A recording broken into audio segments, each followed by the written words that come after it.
Hello दोस्तों, मैं हूं आपका होस्ट एंड दोस्त राहुल और आज मैं आपके सामने लेकर आया हूं एक बहुत इंपॉर्टेंट चैप्टर आपकी बुक फ्लेमिंगो से, lost spring stories of stolen childhood, written by Anees Jung. बहुत इंपॉर्टेंट चैप्टर है, ध्यान से समझिएगा। एक एक पॉइंट्स को डिस्कस करेंगे और क्वेश्चन के आंसर्स आपको यहीं से मिलेंगे और कहीं से नहीं। चलो शुरू करते हैं। सबसे पहले बात करेंगे थीम की। थीम है प्लाइट ऑफ स्ट्रीट चिल्ड्रन, यानी गली में घूमने वाले बच्चों की जो व्यथा है उसकी।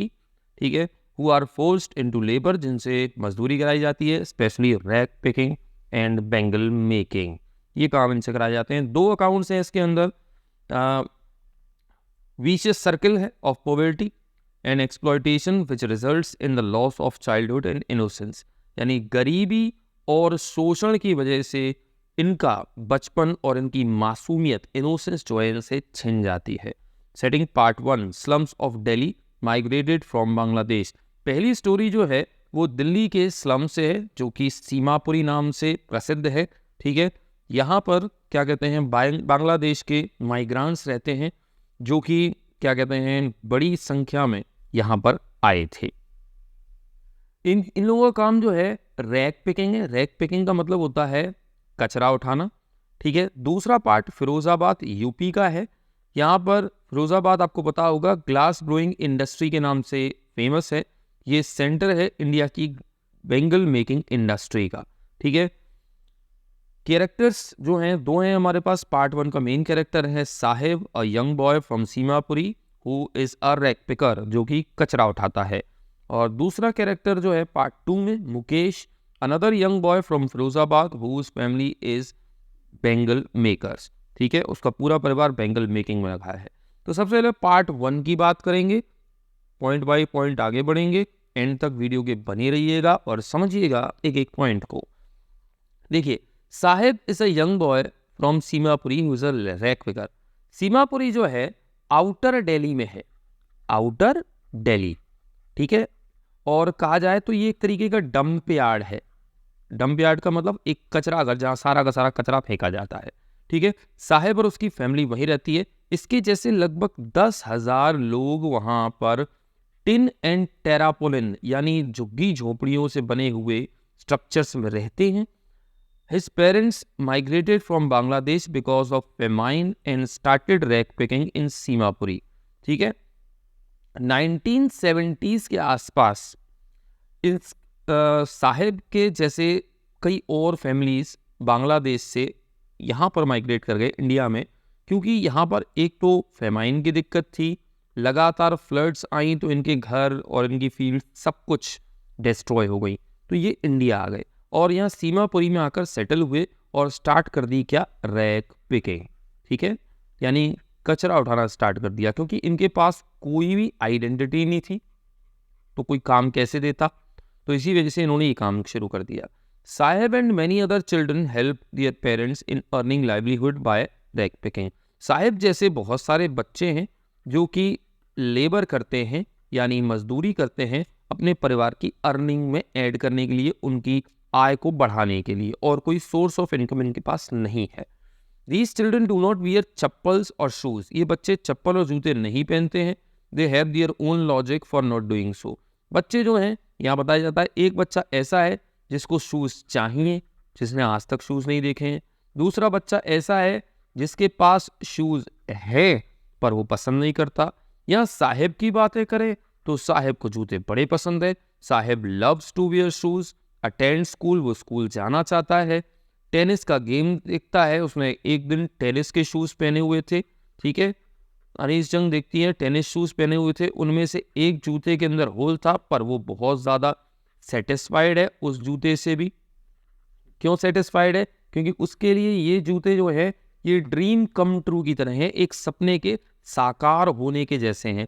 एक कोई रिच बॉय था, कोई अमीर बच्चा था, उसने ये जूते फेंक दिए क्योंकि इस जूते में एक होल था, पर साहिब के लिए ये बहुत बड़ी चीज़ है। ठीक है, और वो अच्छा काम करना चाहता है। एक दिन वो एक टी स्टॉल पर काम करना शुरू कर देता है रैग पिकिंग छोड़कर। ठीक है, यहाँ उसको 800 रुपये महीने मिल रहे हैं और उसको दिन भर का खाना, जो हमारे 2 वक्त की रोटी होती है, वो उसको मिलती है। पर यहाँ पर इस काम को करने के बाद भी उसके चेहरे से फ्रीडम, स्वतंत्रता का भाव गायब हो चुका है। यानी वो अब अपना मास्टर नहीं रहा है, अपना खुद का मालिक नहीं रहा है। ठीक है, तो ये स्टोरी किसकी थी? साहिब की। साहिब बेसिकली और रैग पिकर, ठीक है, जो कि बहुत यंग एज में अपनी फैमिली के लिए काम करता है, मेहनत करता है। तो यहाँ देखा जाए तो इन बच्चों को ना तो न्यूट्रिशन मिल रहा है, ठीक है, इनसे क्या छिन गया? न्यूट्रिशन। दूसरा, इनसे हेल्थ छिन गई। तीसरा, इनसे एजुकेशन छिन गई। ठीक है, इनको किसी तरीके की सोशल सिक्योरिटी नहीं मिलती। ठीक है, और इनको मजबूरी में ये सारा काम करना पड़ता है। तो this is the story of Sahib Alam. Main points हैं आपके सामने। ठीक है, ये एक इमेज है उसकी। अब पार्ट 2 की बात करें तो पार्ट 2 भी इन्हीं चीज़ों को बताता है। पार्ट 2 में क्या है? फिर यूपी की कहानी है, यूपी के फिरोजाबाद शहर की। फिरोजाबाद किसके लिए? बेंगल मेकिंग के लिए मशहूर है। ठीक है, पूरी दुनिया भर में main occupation of people in Firozabad is making Bengal. जो मुख्य व्यवसाय है अधिकतर लोगों का फिरोजाबाद में, वो है Bengal making. They have doing it from generations. वो पीढ़ियों से इसी काम को कर रहे हैं, यानी जनरेशन आफ्टर जनरेशन यही काम चलता है। They consider it as a divine work. वे इसको एक दैवीय कार्य मानते हैं।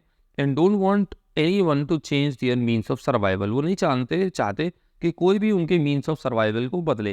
कहने का मतलब ये है कि ये लोग भी पॉवर्टी में रहते हैं, क्योंकि बहुत ज़्यादा प्रॉफिट नहीं है बेंगल मेकिंग में, पर फिर भी इन्होंने इसको अडेप्ट कर लिया है, इसके अडेप्ट हो चुके हैं, आदी हो चुके हैं, अकस्टम्ड हो चुके हैं, बदलना नहीं चाहते।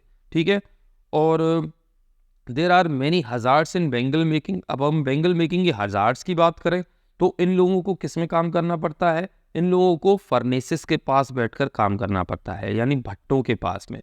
ठीक है, जहां पर बहुत डिम लाइट होती है ना, हार्मफुल गैसेस होती हैं, और क्या कहते हैं, हीट होती है, हाई टेम्परेचर होता है। इन जगहों पर इनको काम करना पड़ता है। यहाँ पर एक चीज़ है कि ये लोग बिफोर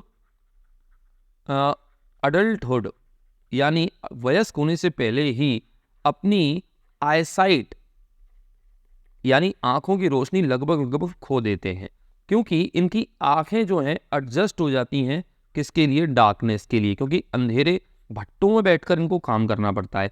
ऐसी इनकी स्थिति हो जाती है। मुकेश की दादी खुद कहती हैं कि उन्होंने अपने खुद के हस्बैंड को ब्लाइंड होता हुआ देखा है, अंधा होता हुआ देखा है। किससे?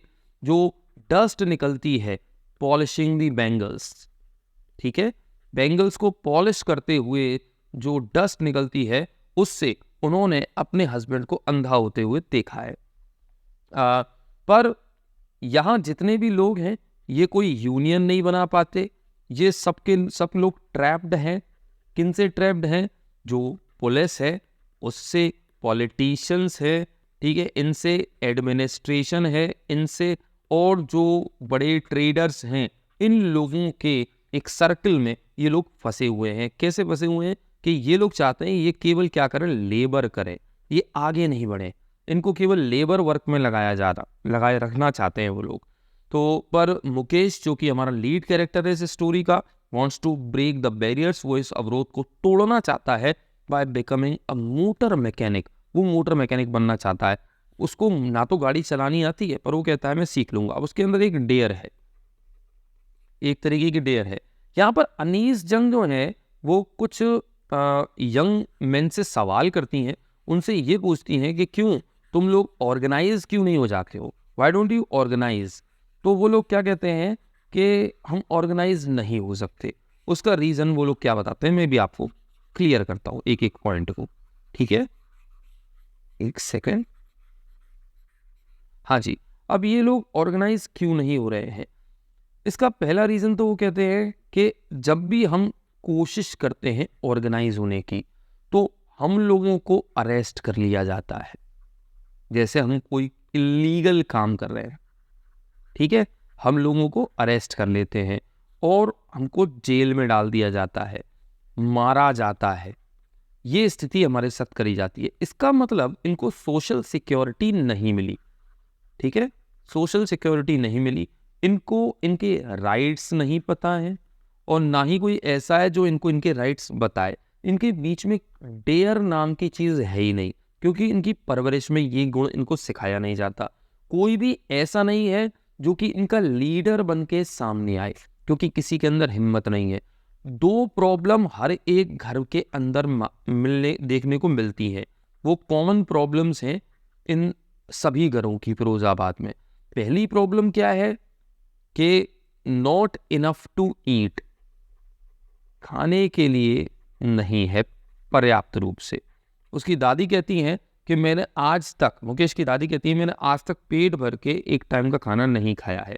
यानी खाना पेट के हिसाब से नहीं, जितने लोग हैं उनमें बराबर बट जाए उस हिसाब से खाने को मिलता है। दूसरी प्रॉब्लम क्या है इन लोगों की, not having money, having money to do anything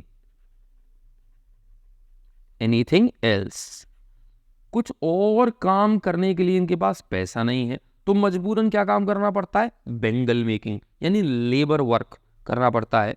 इसमें पूरी की पूरी फैमिली लगती है।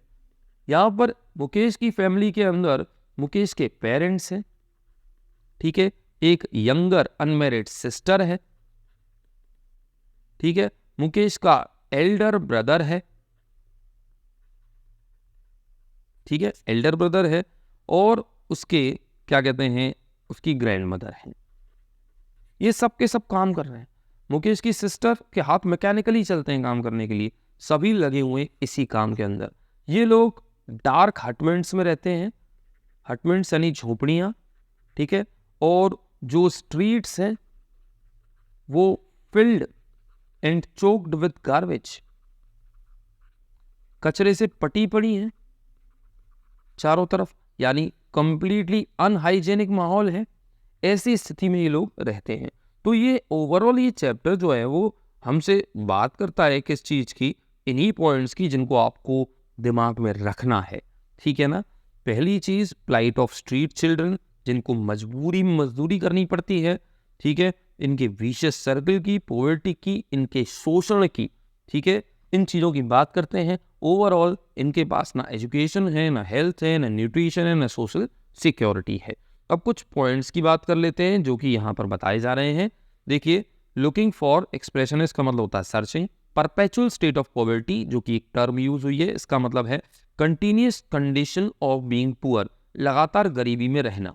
Slog their day light hours, वो अपने दिन भर के समय को स्लॉग यानी बिताते हैं, ठीक है, work very hard all day all through the day. Dark hutments, number of dingies huts, dingy यानी गुफानुमा, cave like, roof over his head shelter, ठीक है, imposed the baggage on the child, बच्चों के ऊपर एक बैगेज। यहाँ क्या कहा गया है कि एक जनरेशन तो एक्सेप्ट कर लेती है कि हाँ ठीक है, ओके, हम बेंगल मेकिंग करेंगे, पर एक अगली जनरेशन जो है वो डेयर दिखाती है, पर विथ टाइम एंड सिचुएशन ये नई जनरेशन भी क्या कर लेती है, एक्सेप्ट कर लेती है इसी चीज़ को कि नहीं ठीक है, हम कुछ नहीं करेंगे और सिवाय बेंगल मेकिंग के। आपके सामने क्वेश्चंस रख रहे हैं, इन क्वेश्चंस का स्क्रीनशॉट ले लीजिएगा और पढ़िएगा। Okay, see you in the next video, till then good bye.